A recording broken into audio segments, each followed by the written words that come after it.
just used is on the slide now. The process I just used is here, as you can see.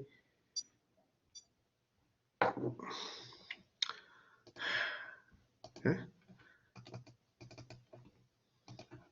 Are there any questions about it? Because otherwise we'll just do some more examples, and I'll let you try some as well.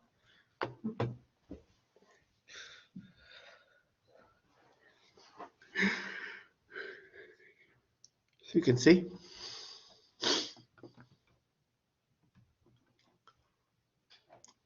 Am I recording? Okay, good. All right. Again, that's the method. I mean, I'm not sure if it's in the book or not, the actual method. It might be listed out. So let's do some more examples. So let's say we have this one.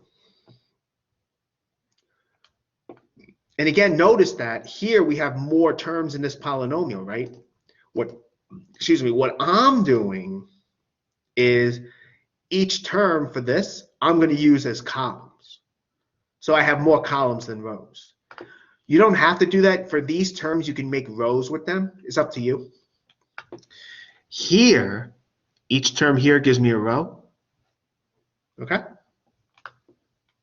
So we have 2 rows and 3 columns. Right? So again, each term from one of the polynomials, we get a column. As you can see. From the other one, each term gives us a row.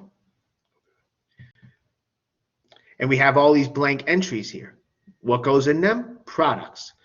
In any one, we do the corresponding row times the corresponding product. So for this one, we have x cubed times x to the 4, which is x to the 7. Remember, like bases, you add the exponents. Here, we have x cubed times 6x squared. We get 6x to the 5th, right? Because again, you add the exponents. You do multiply the coefficients together. Here it's understood to be 1 because it's not written. For this one, you have x cubed times 1, which is x cubed. Here we have 2 times x to the 4, which is 2x to the 4.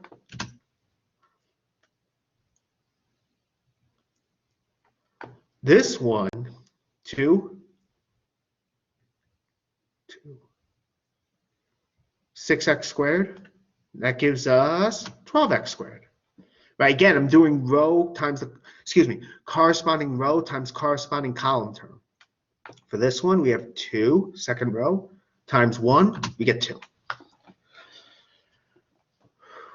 Good.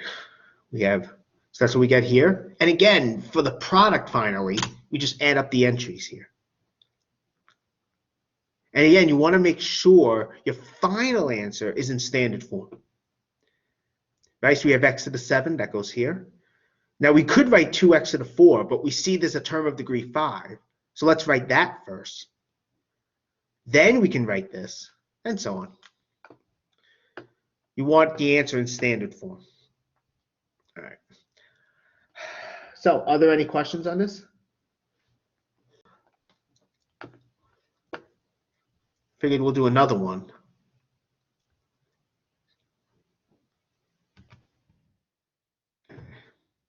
We get the next slide. I had to break it up into over a few different slides because if a certain PowerPoint file has too many slides, it'll be hard to save. So let's stick with this one. But no, wait. Oh, it's saving. There we go. All right.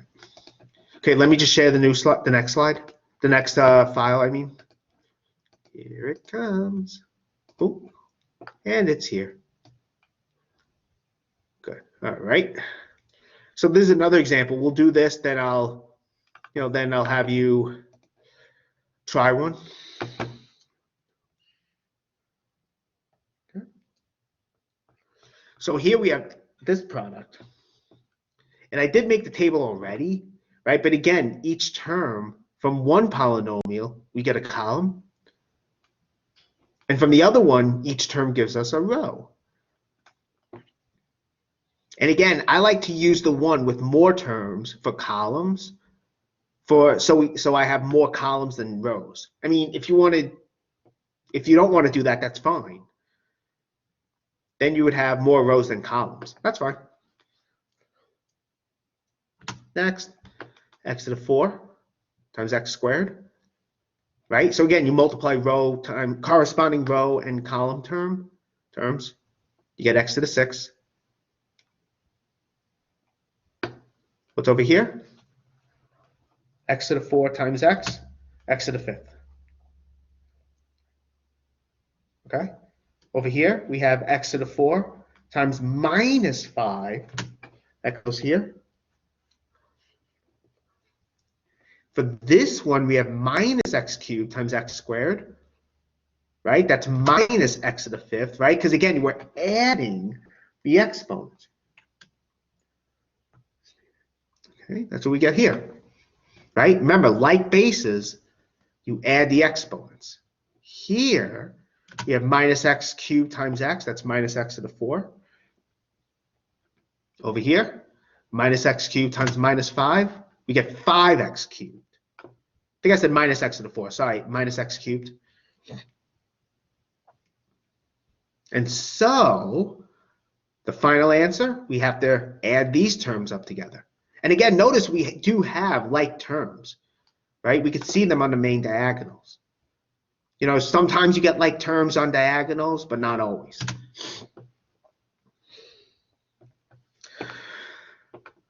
So here we have this, x to the 6, right? Minus x to the 5, x to the 5. Which I think I got it back. I think I wrote it backwards, x to the 5th, minus x to the 5th, but that's okay. Minus x to the 4, minus 5x to the 4, 5x cubed.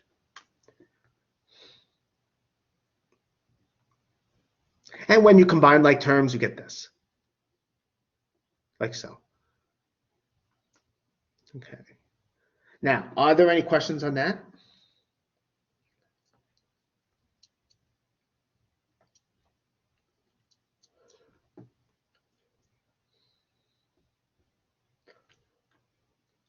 Okay. So for this one, I want let me stop the recording. I want everyone to try this one. You know, think about 5 minutes. Okay. Then we'll go through it together.